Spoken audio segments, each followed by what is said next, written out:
방금 당대표님 말씀도 있으셨습니다마는 오늘 공수처장 후보 추천위원회가 후보 추천을 위한 회의를 진행합니다.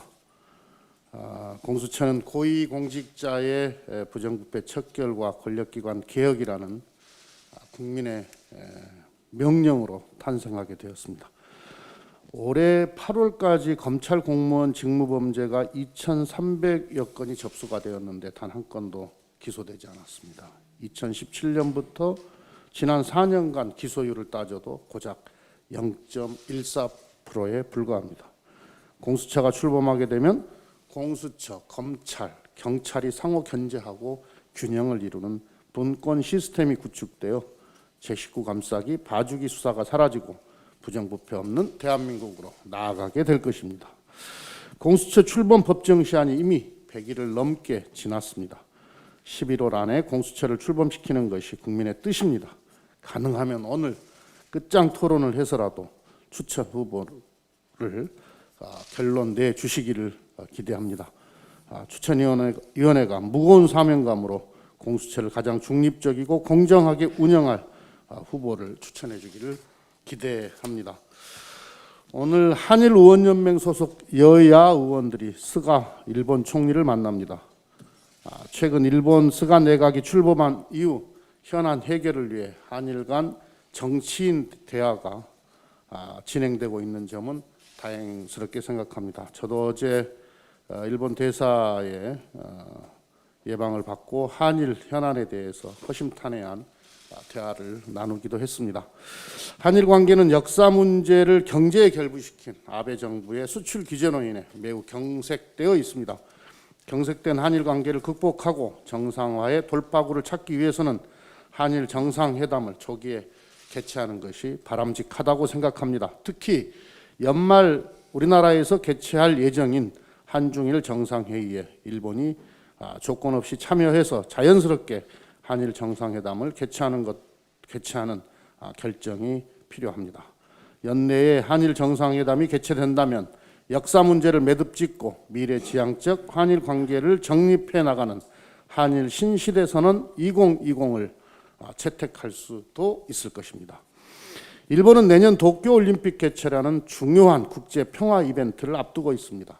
가장 가까운 이웃인 우리나라는 도쿄올림픽이 코로나로 지친 전 세계인을 위로하고 하나로 모으는 평화의 제전으로 성대히 치러지기를 응원할 것입니다. 이처럼 한일 관계를 미래지향적으로 발전시키기 위해서는 먼저 위안부와 강제징용 배상 등 역사 문제를 해결해야 합니다. 한일 관계의 특성상 과거와 미래는 불가분의 관계를 맺고 있습니다. 한일 양국은 과거의 역사를 직시하는 가운데 새로운 비전과 가치를 추구해 나가야 하는 숙명을 안고 있습니다. 우리 국민은 일본이 위안부와 강제징용 문제에 대한 우리나라 사법부의 판결을 존중해서 진정성 있는 해법을 마련하기를 기대하고 있습니다.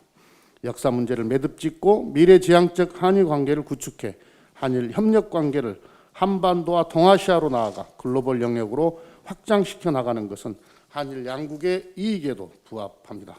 미국 바이든 새 행정부가 등장한 상황에서 한일 관계는 한미일 관계를 강화한 물론 한중일 우호 협력 관계도 발전시켜서 미중 갈등을 완충하고 새로운 동북아 협력의 선순환 관계를 만드는 데도 중요합니다.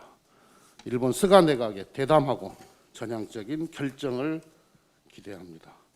진보 단체들이 내일 전국 곳곳에서 집회를 열 계획입니다. 특히 광주에서는 1,500명이 참석하는 대규모 집회를 연다고 합니다. 어제까지 닷새째 코로나 신규 확진자가 세 자리 숫자를 나타냈습니다. 집회의 자유는 존중되어야 하지만 감염병 확산을 불러올 수 있는 집단 행동은 자제해야 합니다. 타인의 건강과 안전을 침해할 권리는 누구에게도 없습니다. 방역은 이념이나 신앙의 문제가 아닙니다. 진보 보수 할 것 없이 방역 수칙은 예외 없이 철저히 지켜져야 합니다. 미국과 유럽의 사례에서 보듯 한순간의 방심에도 방역은 언제나 무너질 수 있습니다. 집회 주최 측은 행사를 비대면으로 진행하거나 대폭 축소해 방역에 철저히 협조해 주길 바랍니다.